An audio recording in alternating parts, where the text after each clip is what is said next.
Well, the Valkyries dispatched the Toronto Tempo 92-82. It looked a little dicey in the first half, but they eventually gutted it out. I think Janelle Salon had 21 points.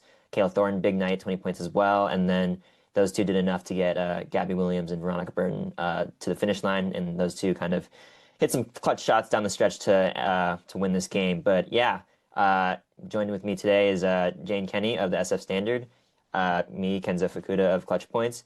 Yeah, Jane, what did you kind of make of how the Valkyries won this game? It was kind of looking dicey at first. Yeah, exactly. I think that second quarter wasn't, to begin with, wasn't something that they were proud of as a group. They were able to turn around and go on that run and end the half well, and then into the halftime period, and then out in the fourth or third quarter, excuse me, playing a lot with a lot more momentum. But I don't think they were very happy with allowing the Toronto Tempo to shoot 47% in that first half from three as well. They're shooting really well.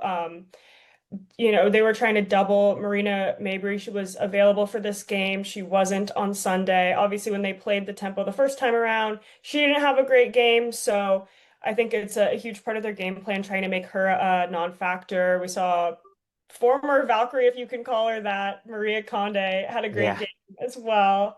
Played 30 minutes.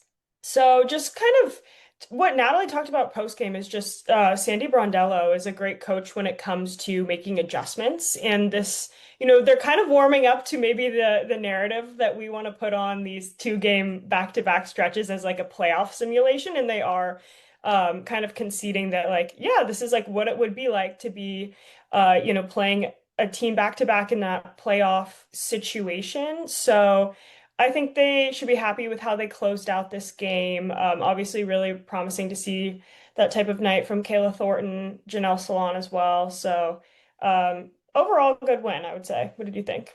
Yeah, I mean, it looks like we were kind of saying, it was kind of looked kind of rough to start. They've been kind of prone to these cold starts, which I think is something they've been harping about. I think Natalie's been really not happy with that type of stuff, but they locked in. I think they went on a 23-4 run after going down 13 in the Yeah. second quarter. So that props to them for kind of locking in. They said it's the defense kind of fueled things, and I'm inclined to agree. They kind of got in transition, got whenever they get in transition, like that's when the offense is actually like flowing and smooth and quick decisions and open threes. Like that's when I feel like the offense isn't a problem. It really just gets bogged down in the half court, and you Yeah. kind of saw it today. I do think they closed really strong.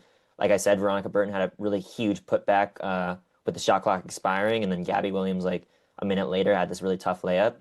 Also got fouled on a three-pointer. So, they're surviving. I think we kind of said this all season, like they're defense first team, and when that defense is, not flowing exactly, the offense also takes a hit. So, after the game, Natalie was saying she lost her voice, right? Like, she lost her voice yelling at them because she wasn't happy with it, and Landon and Tatum had to step in and kind of give the team some goals here to like kind of lock back in, and it woke everyone up. So I think like that part of like the Valkyries is like also goes into what we've also said before. Like they're just finding different ways to win.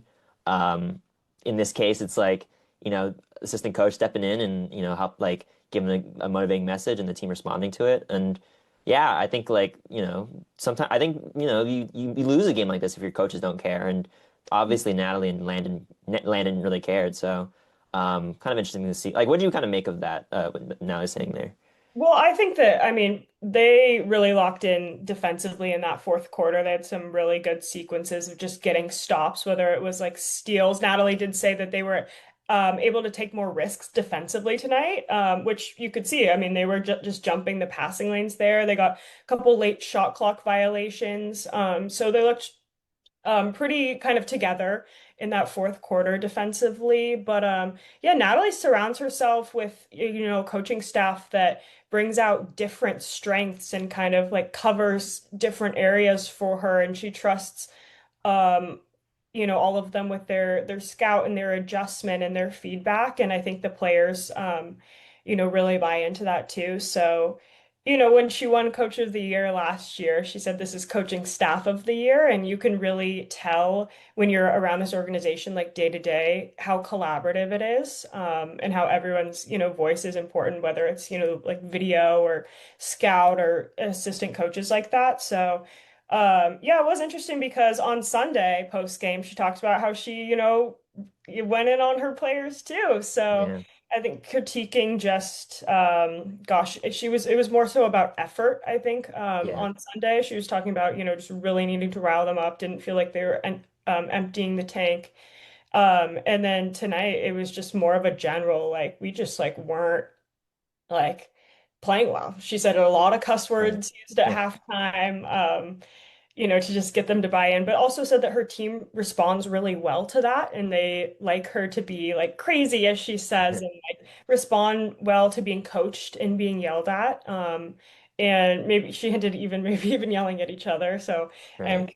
curious, who kind of steps up and raises their voice in the locker room in a scenario like that. But I could really tell that yeah, something was said in the timeouts in that second quarter, but also at halftime. I thought they came out really Yeah. strong to start that third quarter.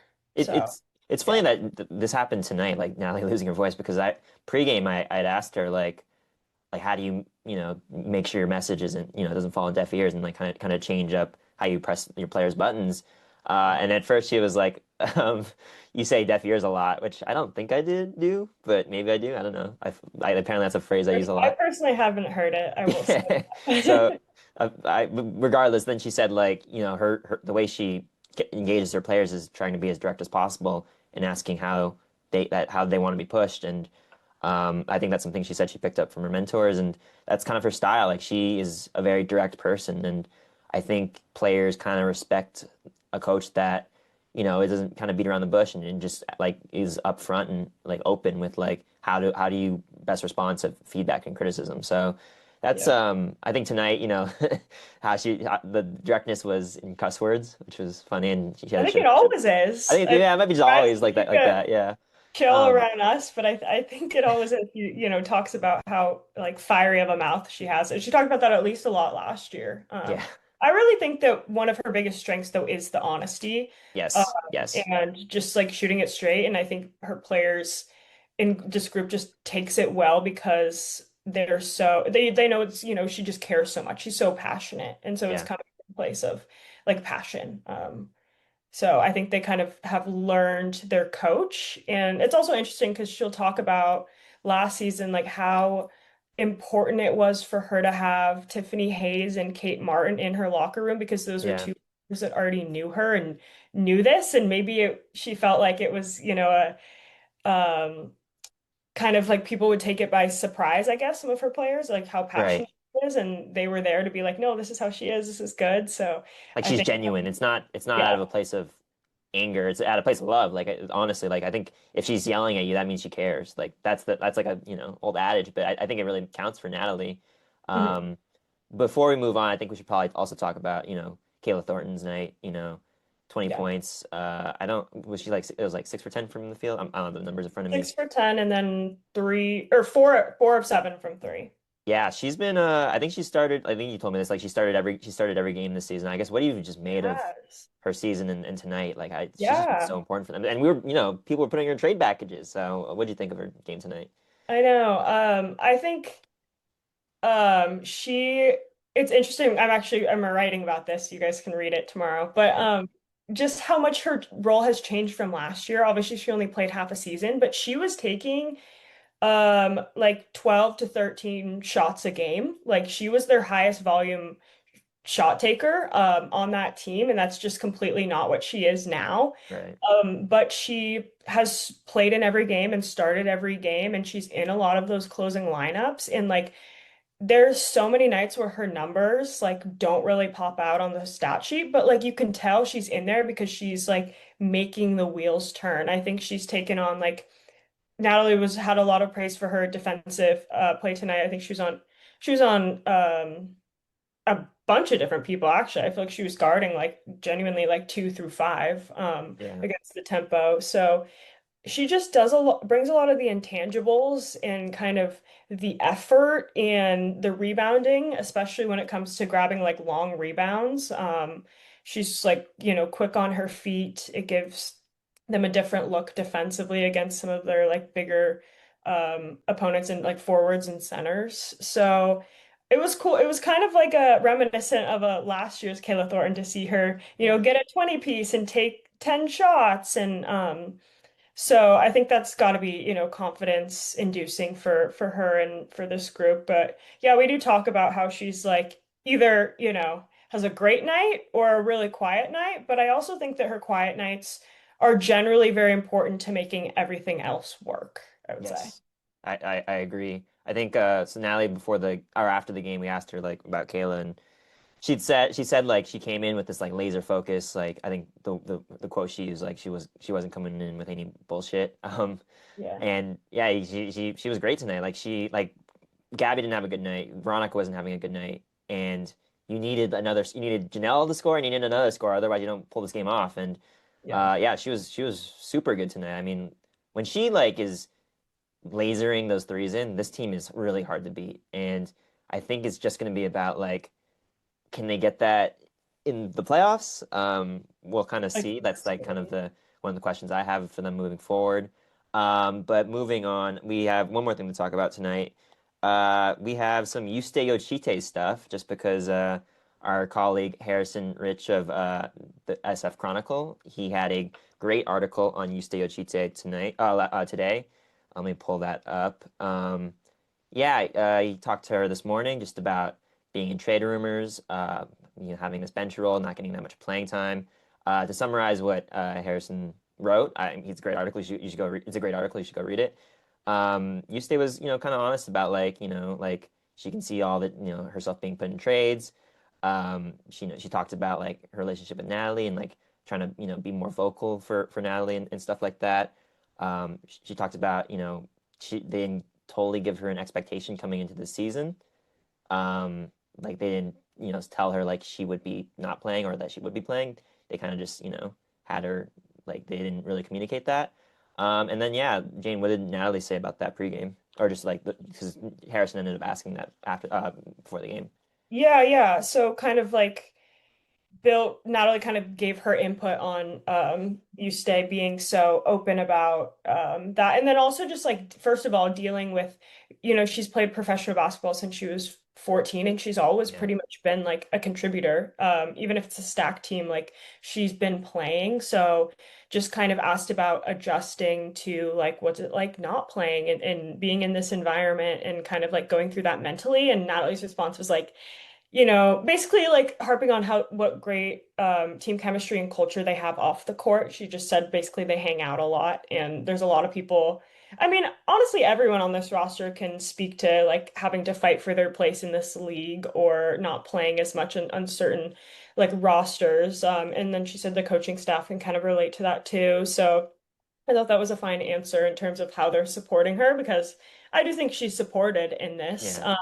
But then in talking about her on the court, like what they're noticing at practice and like is she developing into this ball handler?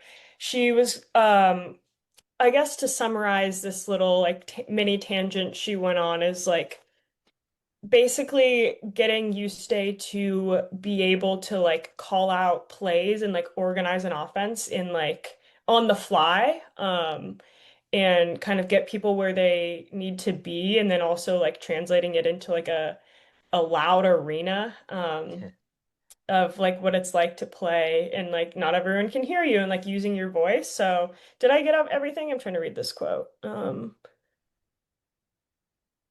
I think so. She also mentioned Yeah. like some IQ stuff, right? Like that was the Yeah, she said, I don't think many young players can yeah, just do that on the fly, where it's like a situation to situation thing. right. Um, and then she asked us if we'd ever tried it, and we were like, well, no. And she Yeah, said, we've not never run a easy. WNBA offense or Um, even, just high like the school offense. timing of knowing the timing, like knowing when to cut, knowing when to inbound, like all that stuff. So I think that was the gist of Natalie's quote on that.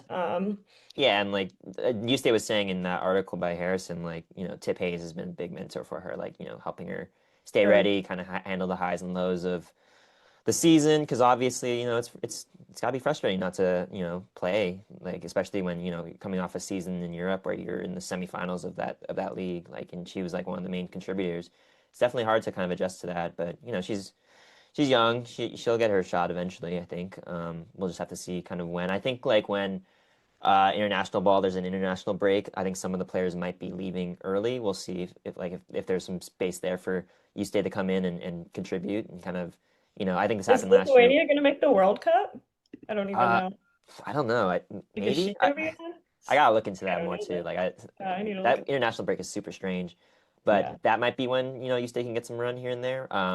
We'll kind of see, but yeah, that's kind of all we Yeah. got tonight. Any last Yeah. thoughts? No, it's just also like a reminder that, as internally focused as this team is and claims to be, like you do see the packages that people put you in. I'm sure Kayla Thornton probably saw that too. Yeah, And so yeah, I mean, kudos to her for like, she's like, I'm still here. So yeah, like that means something. Or Yuste said that, not Kayla, but right.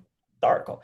Yeah, Uh, but yeah, just a reminder that, they see things. So they definitely they may be watching this podcast right now. that Um, would be crazy. Yeah, definitely go read Harrison's article. I don't know if I did a good job summarizing what he wrote. Definitely go read him there. He's been doing a great job.